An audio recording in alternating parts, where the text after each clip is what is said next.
오늘 오후에 주시는 하나님의 말씀 에베소서 강의 3장 14절에서부터 18절까지 봉독해야 합니다. 이러므로 내가 하늘과 땅에 있는 각 족속에게 이름을 주신 아버지 앞에 무릎을 꿇고 비노니 그 영광의 풍성을 따라 그의 성령으로 말미암아 너희 속사람을 능력으로 강건하게 하옵시며 믿음으로 말미암아 그리스도께서 너희 마음에 계시게 하옵시고 너희가 사랑 가운데서 뿌리가 박히고 터가 굳어져서 능히 모든 성도와 함께 지식에 넘치는 그리스도의 사랑을 알아서 거기까지만 오늘 말씀을 봉독했습니다. 우리는 에베소서에서 주님의 몸이 된 교회의 능력과 그 비밀에 대해서 계속해서 듣고 있는데 사도 바울은 이 언어 표현을 보게 되면 참 눈물겹도록 이 사람이 얼마나 많이 그의 자아가 깨트려 부서졌는가를 알 수가 있어요. 그 하나님 아버지 앞에서 이방인들이 각 족속들이 많잖아요. 족속들이 굉장히 이 하늘과 땅에 있는 각 족속에게 이름을 주신 그 하나님 아버지 앞에서 무릎을 꿇고 빈다고 그러죠. 그 서양 사람으로서 무릎 꿇고 기도하는 것이 쉽지 않은데 그 일본 사람들은 좀 쉽겠죠, 문화가. 근데 거기에 하나님 아버지 앞에 무릎을 꿇고 빈다 이런 기도한다는 내용이 있는데 그의 간절한 소망이 무엇이냐면은 16절서부터 표현하는 내용을 보면은 그 언어 표현이 엄청나요. 하나님의 영광의 풍성을 따라 그 하나님이 유대인의 하나님, 이스라엘의 하나님만 되신 것으로 이스라엘 백성들은 착각을 하셨잖아요. 근데 이스라엘의 하나님에서 각 족속의 하나님의 이름으로 불리는 그 영광의 풍성함이 있는 것을 사도 바울이 이방인의 사도로서 볼 수 있는 거예요. 예. 그 하나님이 하나님 자신을 그 이름을 갖다가 규정을 할 때 이스라엘 백성들 앞에는 이렇게 말합니다. 아브라함의 하나님, 이삭의 하나님, 야곱의 하나님이라 일컫는 대대표라고 그러잖아요. 근데 그 하나님께서 아브라함의 하나님, 이삭의 하나님, 야곱의 하나님에게서 이제는 각 족속에게 이름을 주신 그 하나님 아버지 앞에서 모든 각 족속들이 이제 예수 그리스도를 믿어서 구원함을 받고 속죄함과 영원한 생명을 얻게 되는 놀라운 역사가 나타나니까 그 영광의 풍성함이라는 건 이루 말할 수가 없다라는 거예요. 그래서 유대인의 하나님만이 되시느냐? 아니라 이방인의 하나님도 되시느니라. 내용을 얘기하는 거예요. 그러니까는 에베소 교회는 유대인들을 향한 글이 아니에요. 에베소 교회는 에베소에 있는 교인들, 흩어져 있는 교인들에 관련된 내용, 그 교회에 대한 내용이기 때문에 이방인 교회란 말이에요. 그 이방인 교회의 그 영광의 풍성함이 얼마나 거대한 것인가를 너희가 좀 알기를 원한다 이 말이에요. 어떻게 하면 그 거대한 하나님의 영광의 풍성함을 아느냐? 응? 그러면 거기에 비밀이 뭐냐면은 그 다음에 16절 중반에 그의 성령으로 말미암아 너희 속사람을 능력으로 강건하게 하오시며, 예? 우리 안에 거하시는 이방인 속에 이방인 그리스도인 크리스찬 가운데 거하시는 그 진리의 성령님께서 우리의 속사람을 강건하게 하셔서 우리의 믿음의 주요 우리를 온전케 하신 예수를 언제든지 바라보게 하는 거예요. 그 믿음에서 떠나지 않게 하시는 거예요. 그 성령님으로 말미암아 속사람이 능력으로 강건해. 다윗을 보면은요, 이스라엘 열왕 가운데서 우상 숭배하지 아니하는 왕. 다윗은 우상의 이름조차도 불러보지 아니하겠다라고 결심할 정도의 아주 하나님 앞에 그 성령의 충만함을 받은 사람으로서 그 속사람이 강건한 사람이었어요. 그러니까 어렸을 때부터 다윗이 양을 칠 때서부터 그 집안에 8명의 남자 형제들이 있었잖아요. 그 가운데 막내잖아요. 그러니까 사무엘이 왕의 기름을 부으러 갔었을 때 그 장남을 보니까 키가 훤칠하고 외모가 잘생겼어요. 야, 이 사람이 이스라엘 왕 사울 왕을 뒤이어서 왕이 되겠거니 생각했더니 하나님께서 마음속에 사무엘 마음속에 그 사람의 외모와 신장을 보지 말아라. 나 사람들은 외모를 보거니 나 여호와는 그의 중심을 살피느니라. 이렇게 가지고 아니라는 거예요. 둘째도 굉장한 그러니까 다윗의 집안이 아주 굉장했는가 봐요. 아주 잘생겼는가 봐요. 근데 굉장하다 싶었는데 그도 아니니라. 셋째 아니니라. 넷째 아니니라. 다섯째 아니니라. 무슨 아들이 이렇게 말. 여섯째 아니니라. 일곱째 아니니라. 말째는 어디 갔느냐. 양을 들판에서 지키고 있다고. 그를 데려와. 그가 나와 더불어 식사하지 않는 한, 식사자리에 있지 않는 한 내가 결코 돌아가지 아니할 것이다 해가지고 맨 마지막 말째인 다윗에게 기름을 부어서 남모르게 왕의 기름을 붓는 것이잖아요. 만약에 형들이 알면은요, 야, 네가 무슨 자격이 있어가지고 생긴 것도 그냥 자기 형들보다 준수하지 못한가 보죠. 생긴 것도 네가 뭔데? 기름 부음을 받 이랬을 거 아니에요. 그러니까 몰래 이렇게 부은 거예요. 그러니까 다윗은 근본적으로 좁은 문으로 들어가게 하기 위하여 주께서 작정하신 거예요. 예? 아예 터놓고 말이야 왕의 기름을 부었다 막 이러면은 뭐 이스라엘 군대 장관도 아니고 그러는데 이 나라가 나누어지지 않게 해서 주님께서 첫 번째 성령의 기름을 부은 것은 뭐냐면 그 뜻을 잘 알아야 해요. 성령의 기름을 부어서 은혜를 부었다라는 말은 무슨 말이냐면 너의 가는 길이 험할지라도 내가 너와 함께 같이 있겠다라는 언약이고 약속인 거예요. 네가 사망의 음침한 골짜기를 다닐지라도 해를 두려워하지 아니할 것은 쥐의 지팡이와 막대기가 너와 함께 있을 것을 위하여 성령의 기름 부음을 미리 주신 거예요. 이렇게 미리 딱 부어주. 주님은 언제나 예비하시는 하나님이시고 준비하시는 하나님이에요. 여러분 앞서서 행하십니다. 앞서서 행하시기 때문에 그 앞서서 행하시는 하나님이 내 속에 일찍이 이야기하셔요. 우리 속에서 사건이 벌어질 때도요, 개인적으로도요, 주께서 꿈으로나 이게 다 얘기를 하셨어요. 사실은 얘기했는데 까먹었을 뿐이에요. 왜? 하나님 앞에서 인간이 스스로 지혜롭다 하는 것을 명쾌하여 주기 위해서 하나님이 다 사실은 이방인 가운데서 지시를 해주고 있어요. 예. 하나님은 만유의 주제가 되신 하나님으로서 존재하시기 위해서 이처럼 다 지시를 한다고 그러죠. 그래서 밤에 이게 졸 때 다 가르쳐 준다든지 깜빡 자는 사이에 이상 중에서 다 한다든지 아니면은 아침에 일어날 때쯤에서 귀에다 대고 얘기한다든지 이렇게 해서 아니면 꿈으로 아니면 환상으로 문득 이런 생각이 지나가는데 이게 꿈이냐 생시냐 할 정도 그와 같은 것 속에서 주님이 말씀하시는. 그래서 사람으로 하여금 꾀를 버리게 해요. 교만한 마음과 꾀를 버리게. 내가 영리해가지고 내가 똑똑해가지고 예지몽을 꾸었다나 어쨌다나 그거 주께서 다 핑계거리 없애시려고 주께서 다 행하시는 것을 이야기를 하시는 것인데 사람은 그걸 모르는 것이죠. 이 귀신이 갖다 줬나 어쨌든 하나님은 만유의 주제가 되시 귀신도 다 다스리는 분이신데 귀신도 줬건 무엇을 줬건 간에 어쨌든 간에 내가 너한테 분명히 지시했다.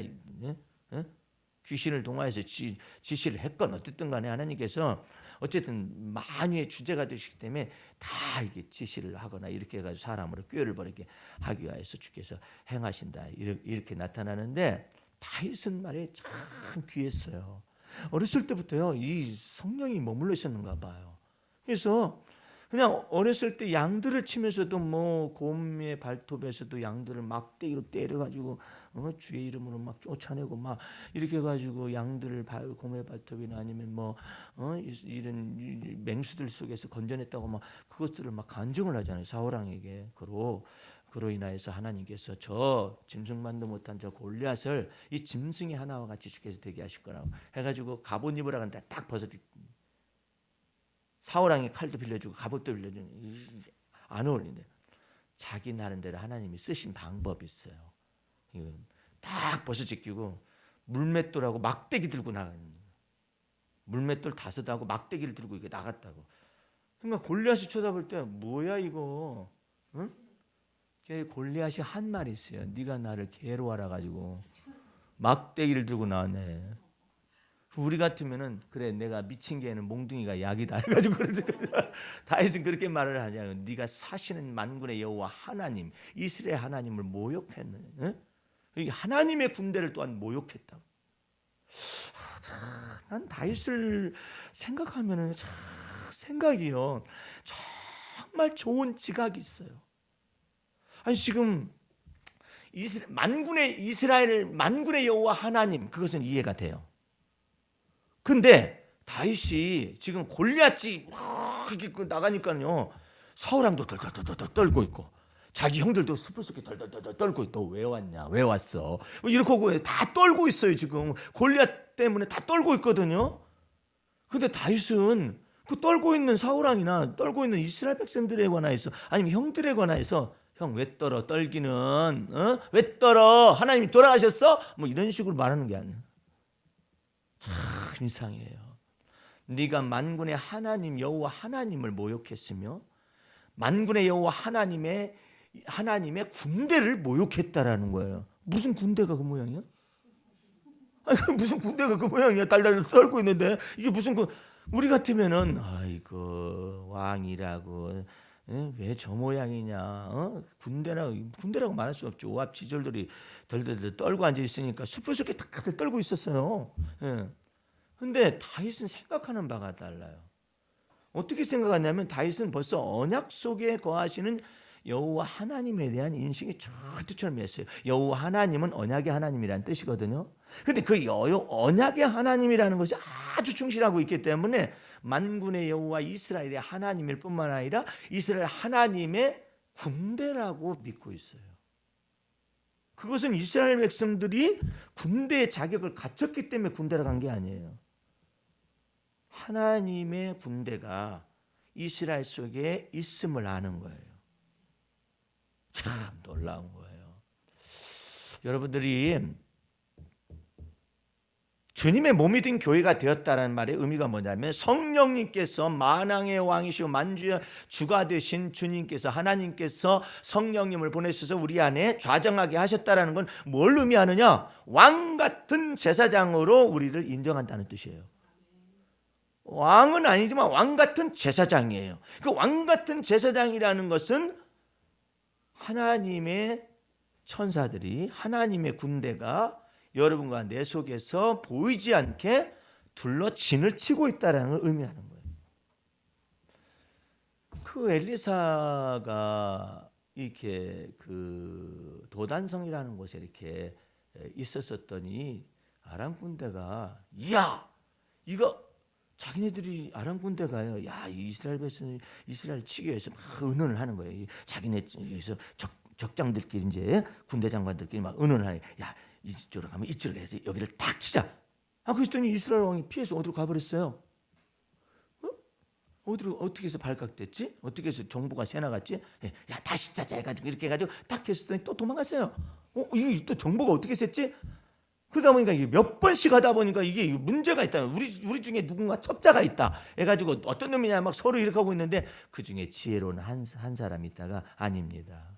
우리들의 첩자가 있는 것이 아니라 저 도단성에 있는 저 엘리사라는 저 선지자는 여기서 우리들이 뭐라고 시부랑거리고 있는 말들 그것까지도 하나님이 다 알려줘가지고 다 아는 사람이라고. 그래? 그러면은 왕을 잡아야 할 것이 아니라 엘리사를 잡아야겠다 해가지고 도단성에다 막 그냥 다 겹겹이 막 군대를 막 집결을 시켰어요. 엘리사만 잡으면은 이스라엘 왕 잡을 수가 있다. 이렇게 해가지고 막 쫙게 에워쌌어요.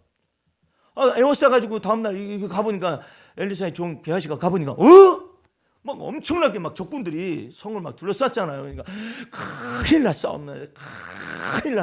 그러니까는 선지자가 뭐라고 말하냐면은 너는 저것만 보이느냐? 우리 하나님 주여 이 종의 눈을 밝혀주시옵소서.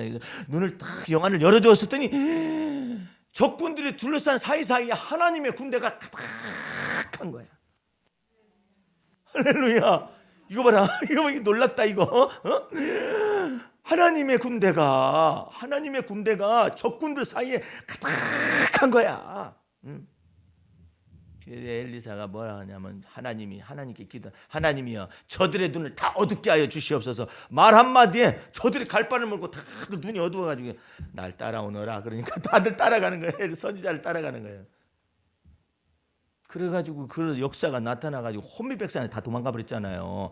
그래서 이게 도대체가 이거 어떻게 됐냐 이러는데 그 영광의 풍성함을 따라서 그 하나님의 군대가 적군들 속에 하나님의 군대가 더 진치고 있는 것이 누구를 위해서 이스라엘 백성들 언약의 백성들을 위해서 진치고 있는 것을 엘리사의 눈에는 다 보고 있고 그것을 그의 종의 눈도 밝혀서 보게 하고 있는 그것이 바로 하나님의 군대예요. 북한에서 마음대로 핵을 할 수 있을 것 같아요? 불가능한 거예요. 하나님의 군대가 북한에 있는 핵보다도 더 강하고 하나님의 역사가 더 강해요. 여러분들 하나님은 참 이것을 알아가지고 여러분들이 그 영광의 풍성함이 무엇인가를 알고 겁과 두려움이 없어야 주 앞에서. 예? 두려워하지 말라. 나는 내 하나님의 됨이니라. 놀라지 말라. 나의 의로운 오른손은 너를 붙들어 줄 것이니라. 그러시잖아요. 그 믿음이 있어요. 이게 믿음이 담대함이 있어야 하는 거예요. 야곱이가 20년 전에 바단 아람으로 외삼촌 집에 도망가기 20년 전에 형하고 원수가 됐었잖아요. 그러니까 형이 에서가 있다가 너 죽여버리겠다 해가지고 했을 때 어머니가 바단 아람 자기 외삼촌 댁으로 도망가게 했잖아요. 20년 세월 동안에 하나님께서 한때 두때 세 때를 이루고 그냥 자녀들도 11자니까 이렇게 돼가지고 엄청나게 부유한 자가 돼가지고 들어가는데 가려니까 형이 버티고 있는 거예요. 그런데 형이 나오는데 소문이 어떻게 나오느냐면 에서 형이 들사람이 돼가지고 칼을 믿고 생활하는 사람이었어요. 동생을 20년 만에 만나는데 군사 칼을 찬 군사 400명을 데리고 나오는 거예요. 다 죽여버리겠다는 거죠. 처음에는 원한이 진 거예요. 네가 이놈 새끼야, 내 그 장자의 명분도 뺏어가고 장자의 축복도 뺏어가고 이놈 새끼야, 이렇게 해가지고 막 원한이 졌다는 것이지. 그놈도 이상한 놈이야. 아니 지가 하나님의 장자의 명분과 축복을 소홀히 여겨가지고 뺏기고서 그것을 갖다가 너 때문에 그렇게 됐다 그렇게 어쨌든 그렇게 돼가지고 칼을 차고 오는 거예요. 20년에 만났는데 그러니까 이 야곱이가 겁이 잔뜩 났어요. 하나님 제가 겁납니다. 겁이 납니다. 형의 칼에 다 죽을까봐 겁이 납니다. 이렇게 말을 하고 있었을 때 야곱에게 하나님이 놀라운 역사를 보여주셨어요. 갑작스럽게 야곱이가 겁을 내가지고 있는 그 순간에 환상이 펼쳐졌는데 하나님의 군대가 싹 지나가는 거예요. 뭐라? 이게 뭘까? 이 하나님의 군대가 막 지나가는 거예요.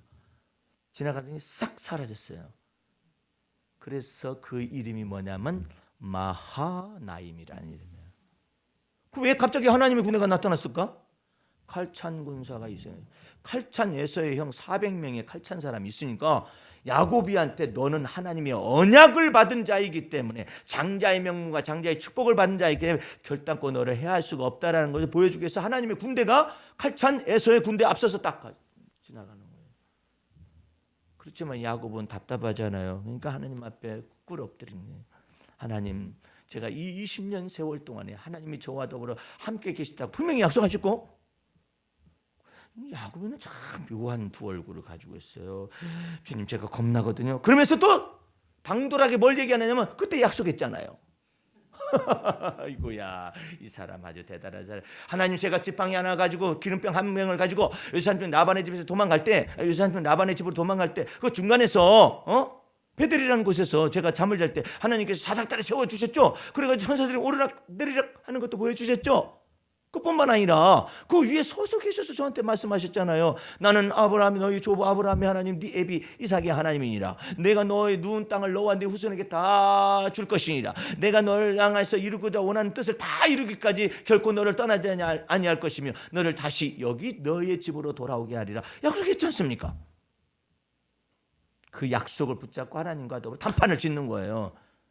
그러면서 또 겸손하게 또 말을 합니다. 하나님이여 20년 세월 동안에 전 주님께서 주신 은혜와 진리를 감당하지 못했었지만 그거 그렇게 겸손 모드로 가다가 갑자기 하나님 약속했지 않습니까? 아주 재미난 사람이에요. 그때 하나님께서 약속에 이행을 하셨어요. 그래가지고 천사를 남겨둬가지고 하나님이 네가 양수 겹장을 치니까 나도 너한테 양수 겹장을 쳐야겠다. 내가 너한테 은혜를 베풀긴 베푸는데 네가 자아가 너무 강해. 그러니까 천사를 남겨둬가지고 하룻밤 사이에 막 씨름을 하게 하는 거예요. 막 씨름하는데 야곱이가 지지를 않아요. 그 하나님을 이겨먹어버려. 하나님의 천사를 이겨먹어버려. 그러니까 하나님의 천사가 씨름하다가 이런 독한 놈 봤나. 아이고 그래가지고 한도배를 딱 쳤어요. 그랬더니 여기가 위골이 된 거야. 위골이 돼가지고 이렇게 절게 됐어요. 막 한쪽 발이 이렇게 위골이 돼가지고 이제 끌을 수가 없어요. 그렇게 하니까는 절면서 이렇게 막 이렇게 돼가지고 소위 말해서 장애를 입은 커다란 장애를 입은 거예요. 이렇게 해가지고 지팡이를 짊어지지 않으면 이게 의지하지 안 되는 그런 모습으로 형을 만나러 가게 되죠. 형이 보니까 저놈의 새끼 좀 봐라. 20년 동안에 잘된 줄 알았더니 절고 앉아. 그래가지고 형님한테 가면서 이렇게 갈 거 아니에요. 어? 하나님이 그의 모습을 보면서 하나님이 위에서 내려다보시면서 야곱을 향하여서 뭐라고 표현했냐면 이사야서에 너의 지렁이 같은 야곱아. 땅바닥에서 이렇게 위에서 보니까 이게 기어가는 것 같이 보일 거 아니에요. 너 지렁이 같은 야곱아.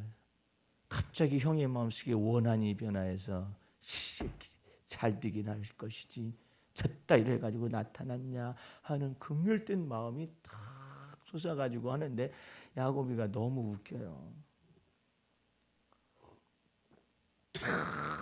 부둥켜 안고 막 이제 웁니다. 둘이서 막 우는데 야곱이가 울면서 말을 해요. 웃겨요. 형님, 제가 형님을 배우니까 하나님의 얼굴을 보는 것 같습니다. 세상에 참, 이 사람 아주 그냥 보통 사람이 아니에요.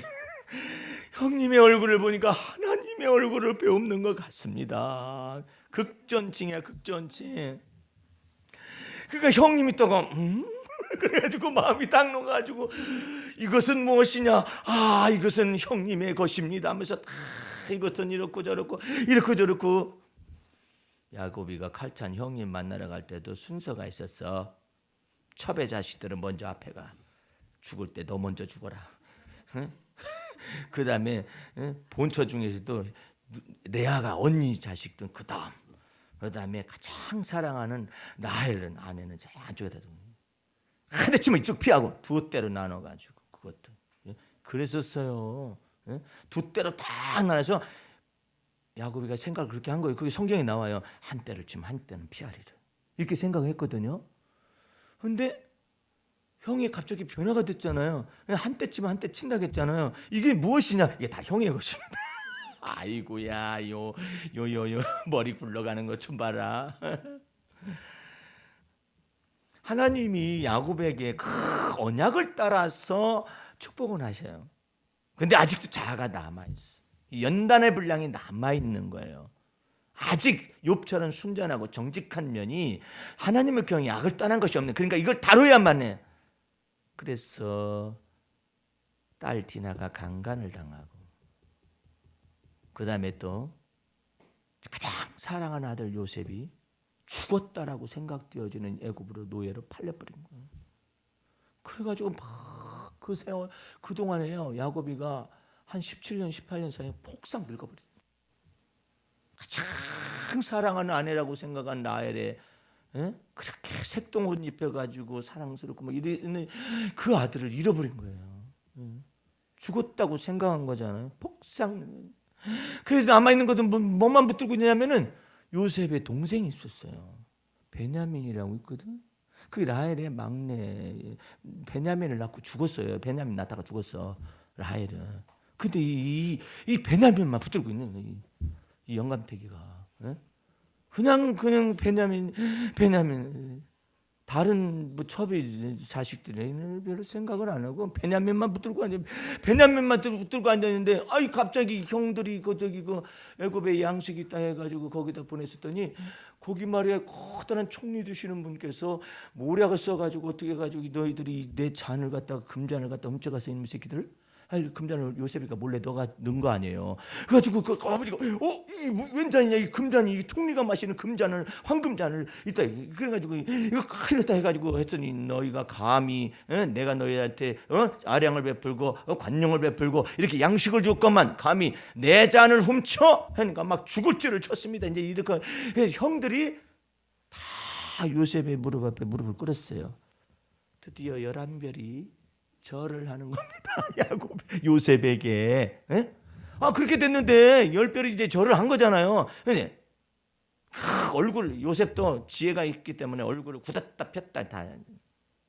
너희가 감히 내 잔을 갖다가 훔쳐서 너희 자루에 넣어가지고 가? 아닙니다. 우리는 그런 일을 한 적이 없었는데 이게 어떻게 된 거냐면 그들끼리 막 히브리 방언으로 막 하잖아요. 요셉은 다 알아들어. 애굽의 방언도 알고 히브리 방언도 다 알아들어.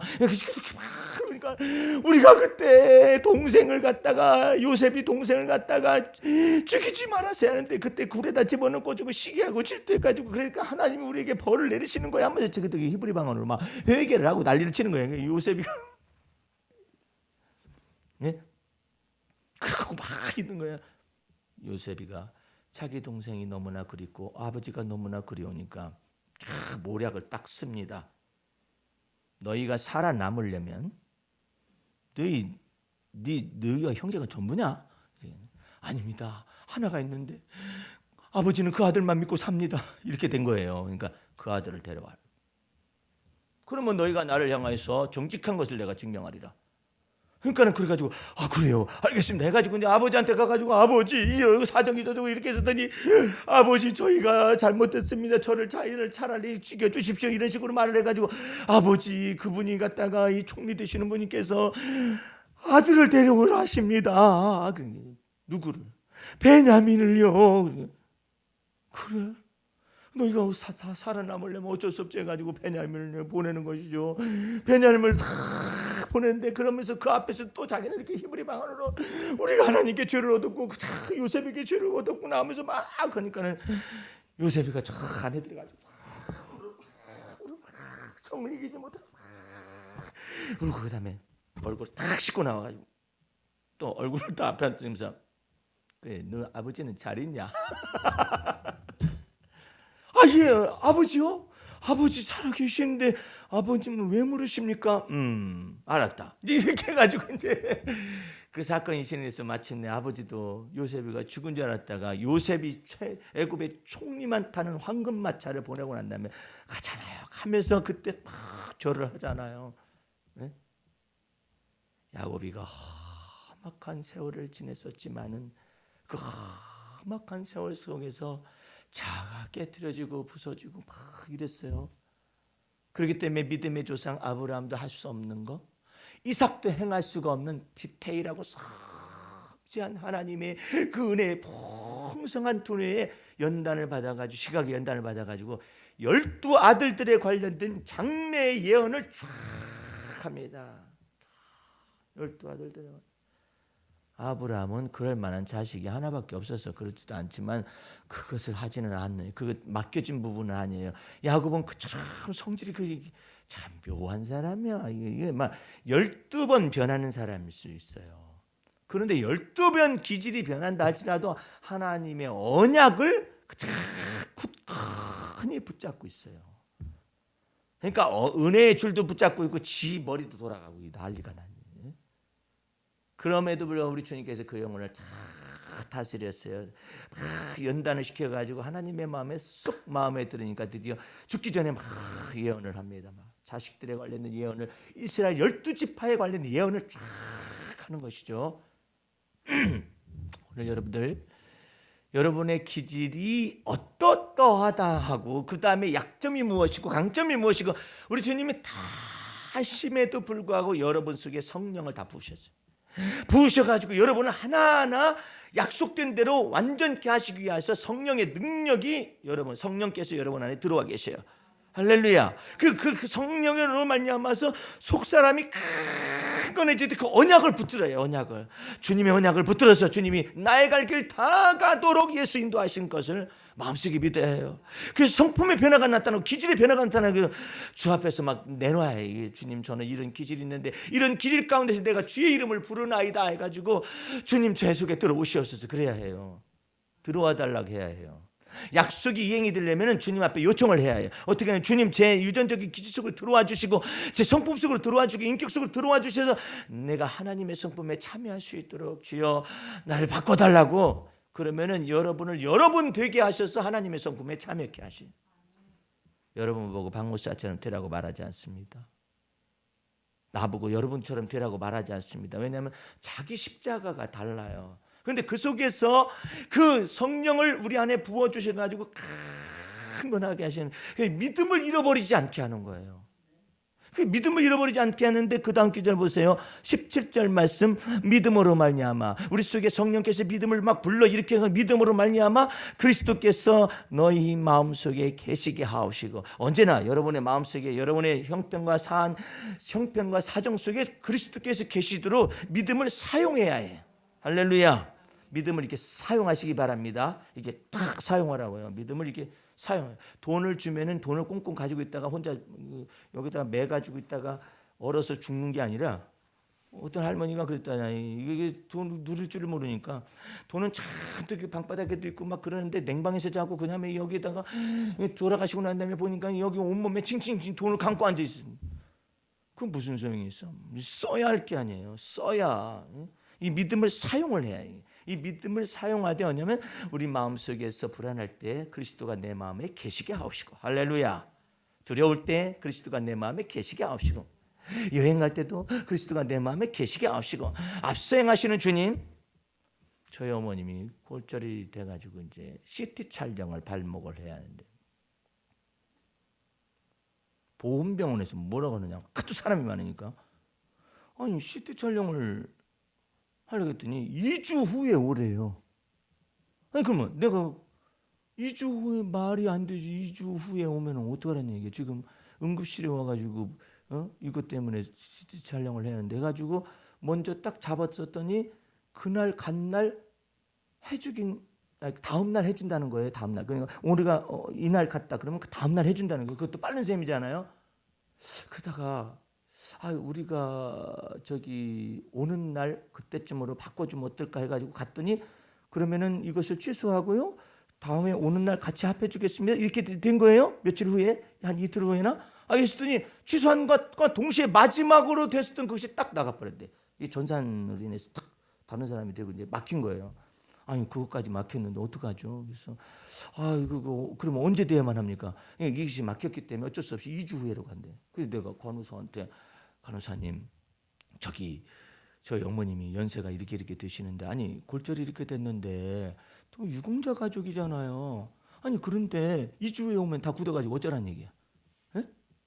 그러니까 간호사님 어떻게 좀 선처 바랍니다. 이랬어요. 그러면서 내가 속으로 기도했어요. 주님, 어떻게 주님께서 선처해달라고, 주님 저는 약속의 자손이니까 어떻게 좀 부탁합니다. 주님께 긍휼하심을 구했어요. 저 간호사를 통해 어떻게 나타나. 근데 이거 상상하기 어려운 거예요. 2주 후에 딱 2주 후에 두고 2주 그다음 주간에 해석해준다, 판독해준다. 뭐야 이게? 그래서 주님 이럴 수는 없습니다. 예?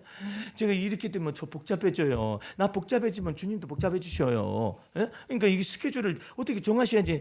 이거 딱 했었더니 간호사가 딱 저달을 거는 거야.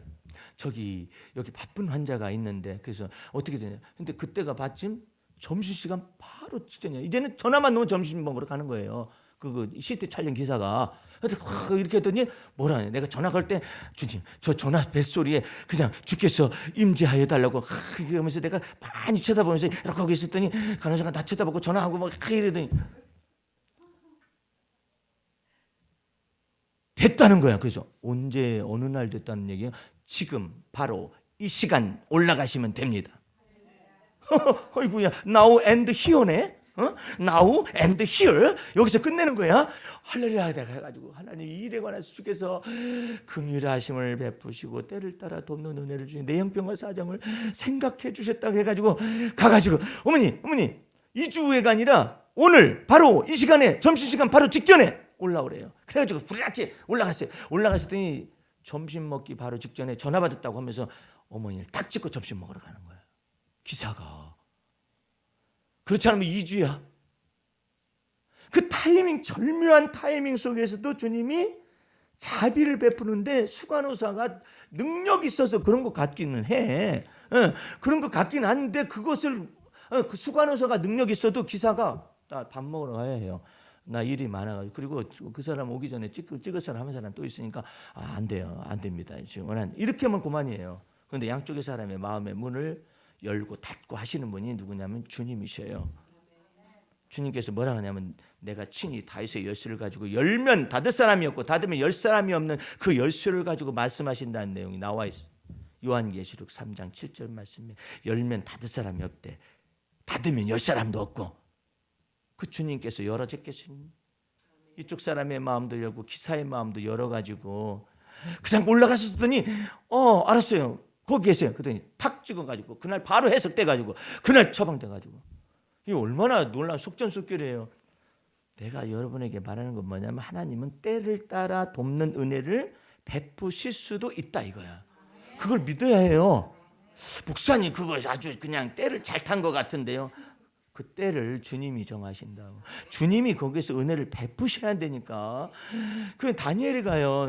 그 바벨론으로 끌려갔잖아요. 근데 다니엘의 마음속에 그 포도주와 그 고기를 먹게 되는 건 모든 전부 다 우상에게 던진 것이거든요. 그 우상에게 던진 포도주나 그 고기를 먹고 싶지 않아 가지고 나는 고기를 안 먹겠다고 채식만 하겠다고 그러니까 너 채식은 해라. 포도주는 마셔야 한다. 이거 왕께서 내리시는 포도주를 어떻게 하면 제가 어쩌고 저쩌고 이렇게 했었더니 하나님께서 환관장에게 은혜를 베푸셔가지고 다니엘로 하여금 우상에게 바쳐진 포도주를 먹지 못하도록 은혜를 베풀었다고 되어 있습니다. 예? 환관장에게 은혜를 베푸셔서 다니엘이 원하는 대로 포도주를 우상의 제물로 여긴 포도주를 안 마시게 됐다 이 말이에요. 거기에 분명히 다니엘서 1장에 쓰여져 있어요. 하나님 여호와께서 환관장에게 은혜를 베푸심에 다니엘에게 그 우상에게 드려진 제물을 먹지 않게 하였더라. 그 더럽히지 않게도. 근데 다른 사람들은 먹고 앉아 있었을 거 아니에요. 그러나 다니엘은 하나님 저는요 여기까지 믿습니다 한 거야. 여기까지 믿습니다. 그러니까 다니엘이 영이 맑은 거예요. 술객들보다 더 맑은 거예요. 귀신들에게 드려진 그것을 그 사람 그 술객들보다 영이 맑아가지고 박사들 위에 박사가 된 거예요. 다니엘이가. 예? 박사들 위에 박사가 되니까 박사들이 풀지 못하는 점쟁이들이 풀지 못하는 것을 다니엘은 풀어요. 하나님의 영이 그 속에 거하기 때문입니다. 모든 일을 행함에 있어서 하나님이 두 가지 열쇠를 가지고 여러분과 나에게 풍성한 은혜와 그 믿음을 사용하는 걸 가르치셔요. 그게 히브리서 4장 16절 말씀이에요. 네? 첫 번째, 하나님은 긍휼을 베푸시는 하나님이시다. 그러나 그 순간에 긍휼을 베푸실 수도 있고 그냥 베푸시지 않을 수도 있어요. 긍휼을 베푸심을 받고 두 번째로는 때를 따라 돕는 은혜를 주실 수가 있는 분이셔요. 그걸 마음속에 믿어야 해요. 때를 따라 돕는 은혜, 긍휼을 베푸시는 은혜, 그것을 알아야 해요. 여행 가서는 특별히 그래. 나그네로 가기 때문에 마침 그런 것들이 요청을 해야 할 때가 있어요. 그럴 때 주여 긍휼을 베푸시고 그 다음에 때를 따라 돕는 은혜를 주시는 하나님이라고 약속하셨죠. 그 약속 좀 한번 제가 쓰고 싶습니다. 언약을 쓰고 싶습니다. 그렇게 해야 해요. 왜냐하면 사람 속을 몰라. 언어도 안 통하지, 마음도 안 통하지, 얼굴도 안 통하지, 뭐가 통하겠어? 키가 통하겠어? 안 통해. 안 통하는데 나그네로 있는데 그 속에서도 하나님이 은혜를 베푸시고 그 속에서도 긍휼을 베푸시는. 그러니까 주님이 좋아하시는 말이 있어요. 주님 불쌍히 여겨주시옵소서. 좋아하셔. 불쌍히 여겨주시옵소서.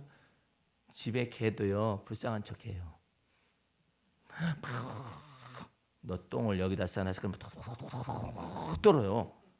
응? 혼날까 봐서. 응? 그래서 낯빛을 바꿔가지고 쓰다듬어 주잖아요. 그다음에 바짝바짝 그래요. 그 하나님은 긍휼을 베푸시는 하나님이라는 것을 명칭을 들 때 하나님은 가장 마음이 좋으셔서 하나님은 긍휼을 베푸시는데 불쌍히 여겨 주시옵소서. 요 말씀을 좋아하세요. 불쌍히 여겨 주시옵소서. 야곱이도 불쌍히 여겨 주시. 머리는 뱅글뱅글 돌아가면서 불쌍히 여겨 주시옵소서 그러잖아요. 머리는 새끼가 머리는 굴리긴 하지만 불쌍히 여겨달라 그때 그것 때문에 하나님이 긍휼을 베푸시고 때를 따라 돕는 은혜를 주실 수밖에 없어요. 불쌍히 머리가 이렇게 굴러가 굴리까지 이렇게 하면 하나님이 여기서 긍휼을 안 베푸시면 내가 이렇게 하고 하나님이 여기서 긍휼을 베푸시면 이렇게 하고 아이고. 그럼에도 불구하고 장자의 명분과 축복을 가졌잖아요. 그러니까 하나님이 이 야곱의 편이 되어 주시는 거야. 야곱의 편이 되어 주시는 거라니까. 그래가지고 형님은 20년 동안에 이 야곱이가 한때 두때 세 때나 이런 것 중에 한때 그냥 먹고 떨어진 거야. 그걸로 끝난 거예요 이제. 그리고 끝날 뿐만 아니라 형 에서는 말이에요. 아버지 이삭이 그래. 아버지 동생 저놈의 새끼가 내 장자의 명분도 뺏어가니 장자의 축복도 뺏어가는데 아버지 빌어줄 복이 이것밖에 없습니까? 또 빌어주시면서 막 울며 통곡하면서 막 빌어줄 복이 이것밖에 없습니까? 그러니까는 아버지가 억지로 빌어달라고 하니까 어떻게 손을 얹어가지고 내 아들은 이슬을 아래서 먹고 지낼 것이며 거친 땅이 너의 소유지가 될 것이며 너는 칼을 믿고 생활하겠고 이게 복 빌은 것이 아니라요. 이게 도대체가 없는 걸 억지로 부어달라고 하니까 하나님의 말씀을 입력해가지고 너는 칼을 믿고 생활할 것이며 네 땅이 너를 갖다 배신할 것이며 너는 그 이슬 내리는 땅에서 뜰 것이며 부평초 같은 인생을 살 것을 얘기했어요. 여호와 하나님을 경외하고 사랑하는 자는 하나님이 너 땅에서 뜰 것이다라고 표현하는 게 아니라 온유한 자는 복이 있나니 땅을 기업으로 받을 것이요 그랬어요. 그 땅은 이 땅이 아니야. 응? 이 땅이 아니라고. 여호와 하나님이 여러분과 내가 여호와 하나님이 나의 소유가 나의 소유를 만드셨어요. 나를 기업으로 삼으셨어요. 그 땅이야. 그 사람은 뭐 땅 많은 사람 지주들이 전부 다 하나님이 복을 받은 사람이게. 여러분 땅이 얼마나 있으셔? 예? 그렇잖아요. 온전한 땅을 기업을 받는다는 게 땅 부자가 트럼프가 복을 많이 받은 사람이 이렇게 생각하면 안 되지. 그게 아니에요. 땅이라는 건 뭐냐면 하나님의 집에 심겨진 나무와 같은 의미예요. 하나님의 집에 심겨진 나무와 같다 그러잖아요. 에? 여러분들을 갖다가 하나님의 집에 심겨진 나무가 되어져서 그 나무의 특징이 뭐냐면 늙어도 결실해 진액이 마르지 않 같으니 잎이 청청하리라. 그 여호와 하나님의 인자하심과 선하심을 증거하시겠다 그랬잖아요. 그 얼마나 감사해요. 그러니까 여러분들 마음 중심 속에서 하나님이 이게 믿음을 사용하라. 믿음으로 말미암아 그리스도께서 너희 마음에 항상 계시게 하거라. 두려운 때도 주여. 네, 내가 두려워하는 여호와의 말씀을 찬송하겠습니다.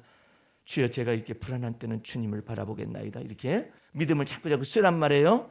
마음에 계시게 하옵시고 너희가 사랑가들 뿌리가 박히고 터가 굳어져서 이것은 다음 주에 또 말씀을 계속해서 들을 수 있도록 하겠습니다. 오늘 주님 앞에서 성령의 여러분 안에 거하시는 성령으로 말미암아 날마다 충만함을 받을 수가 있어요. 근데 목사님 나는 왜 성령 충만함 받은 흔적이 없나 몰라요. 어떻게 주기를 원해? 에? 어떻게 주기를 원하는 거예요?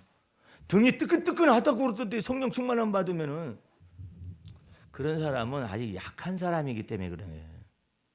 오직 저 같으면 등 탁 때려가지고 뜨겁듯이 말이 그렇게라도 야 너 이렇게 못하냐? 에? 이러겠어. 그거 어떻게 하면 성령 충만함 받습니까? 성령 충만함을 지금 요청했잖아요. 이미 와 있는 거예요. 그래가지고 내 두뇌가 내 일상생활 속에서 정신이 말짱해가지고 이 침착한 마음을 가지고 하루하루를 다 움직여 가신 능력을 주시는 거 있죠. 그리고 내 마음속에 거기 다 이와 같은 베이스에다가 뭐가 들어가냐면 마음의 소원을 정하는 주님 제가 이런 것이 있는데 주님께 이것을 맡기겠습니다. 그러잖아요. 내 마음의 소원대로 허락하시고 이 허락한다니까 이게 그래 주님 저 이것까지 원하는데 그것마저 허락해 주시고 네 너의 모든 도모를 이루어 주시기를 원하노라. 그런데 마음속에 이랬으면 좋겠어. 오늘 하루도 이렇게 했다가 이렇게 했다 이렇게 됐으면 좋겠어요. 내 마음속에 그림을 그리면 주님께서 우리 내 마음속에 도모를 이루어 주시기를 원하는 이걸 맡기는 거예요. 경영을 주님 앞에 맡겼었더니 세상에 내 마음속에 있었던 것을 주님께서 다 오늘 하루 종일 이루어 주셨네. 운전하고 가는 사람은 운전 속에서 하나님의 영광을 보는 거예요. 세상에 이 운전은 어디서 달라붙을 줄 몰라요. 어디서 달라붙을 줄 몰라요. 에? 내가 아무런 잘못 없는데 갖다 받기도 하고 그러잖아요. 그러니까 이 모든 것과는 다 주님 제가 어디까지 가는데 주여 앞서행하실 분은 주님이십니다 하잖아요. 그러면 주님께서 내가 목적지까지 가는 거죠. 여러분들 베스트 드라이버가 뭐야? 영어가 너무나 어려운가요? 아주 가장 잘 운전 잘하는 사람이 뭐 하는 사람이에요? 목적지까지 안전하게 가는 사람이야. 그렇잖아요? 목적지까지 안전하게 가는 사람이 베스트 드라이버라고 운전자라고. 그러니까 주님께서 나를 갖다가 이끄셔가지고 길을 다 열어주세요. 길거리에서 하나님의 영광을 보니까 저것도 한번 해봐요. 네? 주님 이렇게 길이 막힌데 제가 시간 사정을 어쩌고 저쩌고 이러는데 주께서 길을 열어주십시오. 그거 한번 부탁 한번 해봐요. 어떤 일이 벌어지는가? 저기 그 시애틀에서 제가 이런 세미나를 했었더니 거기 있는 사람들은 아주 재미가 붙었어. 하나님과 더불어 동행하는. 거기도 막 그냥 저기 교통이 트래픽이 그냥 심해요. 그러니까 할렐루야, 할렐루야. 딱인가 뭔가 그 사람들은 나름대로 그걸 응용을 해가지고 할렐루야 빵 그런다나 어쩐다나 뻥 뚫어달라고. 예? 내가 뭘 가르쳐 드렸냐면 할렐루야 쌀통을 가르쳐 줬어요. 하나님 쌀통에 쌀이 빕니다. 할렐루야 쌀통. 그러면 하나님께서 채우실 걸 믿고 할렐루야 반찬 뭐 할렐루야 과일 뭐 이렇게 기도를 믿음으로 하라고 그랬어요. 그랬더니 이 사람들이 그 재미가 붙은 거야. 진짜 그렇게 되는 거야. 할렐루야 쌀통 하니까 쌀이 이상하게 막 오기 시작을 하고 막 이런 일이 벌어진 거예요. 할렐루야 고기 그러면 이제 고기를 먹여주시기도 하고 뭐 이런 일이 벌어지니까 할렐루야 뻥 그것을 어떻게 응용을 한 거예요. 아 근데 이상스러운 것은 막 이게 열리는 거야. 길이 이게 열리는 거야. 재미가 붙어가지고 그렇게 하고 있어요. 여러분들도 그때마다 주의 이름을 부르는 자는 구원을 얻으리로다. 처음에는요 그게 될까 이러죠. 해보세요. 희한한 일이 벌어집니다. 이상스럽게 이것은 기도가 필요하다라고 느낄 때가 있어요. 그 시점을 잘 알아요. 아 이것은 기도가 필요한 내용이다. 이것은 기도가 필요한 시점이다. 이것을 분별할 줄 알아요. 필요하잖아요. 그러면 주님께서 가장 우리 소원을 들어주기 가장 좋은 것이 니드라고 말하는 필요해요. 주님 저 이것은 필요합니다. 너 뭐에다 쓰려고? 필요하기 때문에. 그래 합당하다. 너 이거 뭐 하는데? 필요하기 때문에 합당하다. 돈 주세요. 뭐 때문에? 예? 뭐 때문에 필요한데 모르겠어요. 그냥 구해보는 거예요. 그러면 너 그 욕심 아니냐 이놈아. 그 필요를 채워주시는데 주님께서 아주 귀하게 우리 기도를 사용하거든요. 그리스도 예수 안에서 하나님의 영광 가운데 풍성한 것 가운데서 너희의 필요를 채우시리라. 빌립보서 4장 19절. 필요를 얘기하는 거예요. 필요를. 주님 이때는 주님이 일하실 때예요. 이건 필요합니다. 주님의 도우심이 필요합니다. 이걸 얘기를 해. 이때는 필요합니다. 주여. 주님 여기서 만약에 시트를 촬영하지 않으면 2주 후에나 되거든요. 주님 그러다면 어떻게 되겠습니까? 주여 필요합니다. 주여 긍휼하심을 필요합니다. 주님은 나의 도움이십니다. 도움이 말고 주님은 나의 도움이십니다. 주님은 나의 도움이십니다. 환난 중에 만날 큰 도움이십니다. 주님은 나의 도움이십니다. 그러면 하나님 부려먹어. 도움이십니다. 이것을 요청을 많이 해야 해요. 주님 저 이 차 시간이 이렇게 맞아 들어가는데 맞아 들어가면 합니다. 주께서 차마다 어떻게 연결되겠으면 좋겠어요. 이거 전철 타고 다니거나 아니면 버스 타고 다니는 사람도 마찬가지예요. 주님 저 이렇게 시간이 이렇게 그렇게 됐어요. 주님 제가 이렇게 게을러 가지고 늦어 가지고 이렇게 돼 가지고 이렇게 됐습니다. 근데 제가 이 시간까지 가야 되는데 차가 이렇게 맞아 돌아가면 얼마나 좋을지 몰라요. 그것도 주께서 자비를 베푸시면 그때 도움을 주셔 가지고 톡톡톡 연결돼요. 개인 택시 운전하는 아버지하고 아들이 있었어요.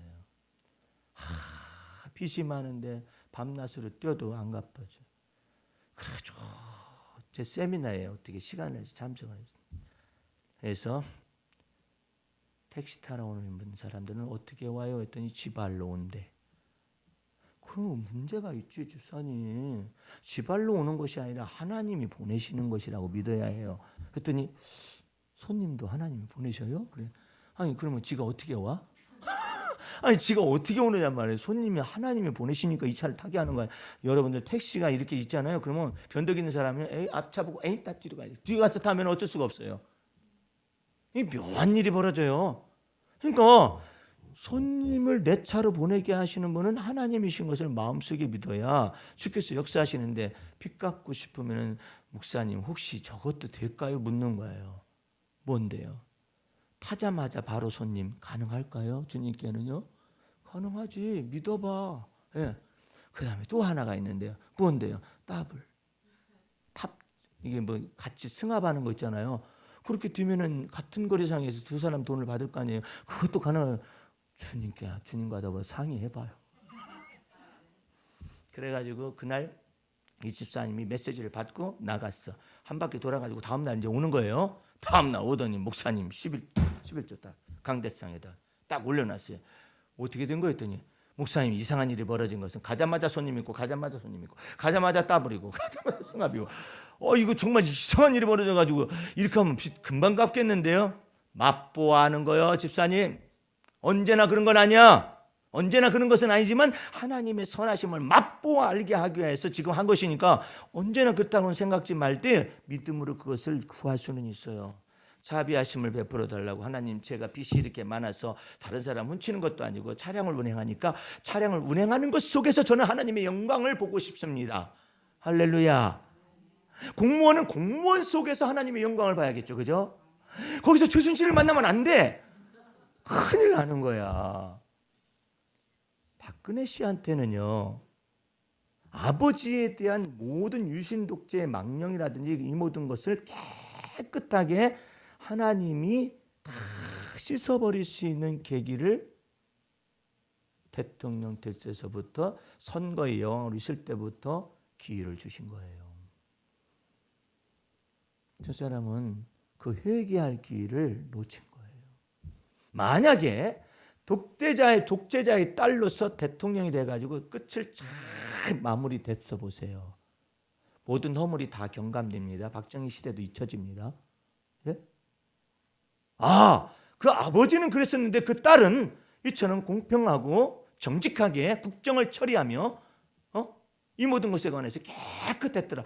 그러니까 박근혜 씨가 지금 말이에요.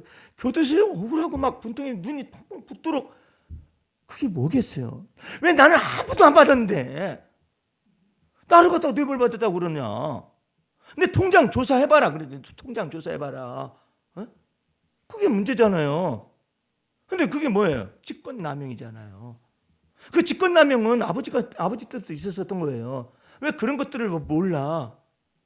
그러니까 하나님께서는 박근혜 씨 개인에게 커다란 저것을 준 거예요. 그러면 청와대에 출입하는 목사님들마다 그 얘기를 해줬어야 하는 거야. 당신이 대통령 되었을 때서부터 청와대 거기서 당신이 여기에서부터 독재자의 딸로서 대통령이 됐다는 외신 보도가 있었었는데 그 까닭이 무슨 까닭인 줄 아십니까? 말하면서 당신이 만약에 정직하게 공평하게 국정을 잘 처리를 하고 깨끗하게 처리를 하게 되면 당신 아버지에 대한 모든 유신 독재의 그 독재자하고 다르게 그 딸은 다르더라. 당신은 전체 모두가 다 당신을 칭송하게 될 거예요. 에? 이걸 말해줬어야 하는 거잖아요. 그걸 말해주지 않으니까 나는 아무것도 먹은 것이 없는데 먹은 것이 없는 것 같아요. 없어요. 에? 근데 왜 자기가 요구가 있느냐 이것이지. 박진만이가 칼을 갈 수도 있어요. 변호사 저건 무엇들이야? 우리 누님을 왜 여기까지 이르도록 만들었느냐 이것이지. 그리고 최순실 너는 뭐냐? 그냥 변호사 다 갈아버리겠다 그러잖아요. 박지만 씨가. 그러니까 이 모든 것들이 참 하나님이 기회를 주셔서도 그 기회를 살리는 사람이 있는가 하면 그 기회를 살리지 못하는 사람이 있거든요. 여러분들은 믿음의 문을 여신 것을 하나님께 감사하고 은혜의 문을 열어주신 걸 감사하시기 바랍니다. 이 역사적으로 이렇게 나타나면 어쩔 수가 없어요. 이대로 가는데 다시는 일벌백계 해요. 대통령이 다시는 이와 같은 감시의 눈초리에서 부정을 행할 수가 있겠어요? 없어요. 이전 날의 대통령 뭐 때문에 그랬는데 자기 자신의 자식들의 모든 죄악 그 뇌물죄라든지 이와 같은 것 때문에 불명예를 안 왔어요. 그러나 이 사람은 아무것도 없었던 자기 자신에 관해서는 없음에도 불구하고 국정농단에 관련해서 직권을 남용했기 때문에 이런 일이 벌어졌잖아요. 그러니까 이게 굉장히 뒤바뀐 형태예요. 뭘 얘기하고 있는 거예요? 다음 대통령서부터는 언론의 감시망이라든지 아니면 이와 같은 국민들의 감시망의 눈초리에서 공평하고 정직하게 행하지 않으면 결단코 벗어날 수가 없다는 걸 의미하는 거예요. 이제 그럴 수가 없어요. 다 까발겼어요, 주님께서. 그래서 국정도 정치도 투명하게, 경제도 투명하게, 투명한 것에 이와 같은 투명성이 확립되었기 때문에 이제 대통령도 탄핵하고 교도소에 집어넣어버리는데 하물며 다른 공무원이 어떤 공무원이 그 앞에서 저기서 이렇게 자기 자세를 할 수가 있겠어요? 고위층 공무원도 이제 아무것도 없어요. 이제 전부 다 검찰의 칼날에 법의 칼날 앞에서 이제는 다 서야만 하는 거예요. 그래서 이것은요, 이 나라가 완전하게 새롭게 될 수 있는 어떤 본보기가 된 거예요.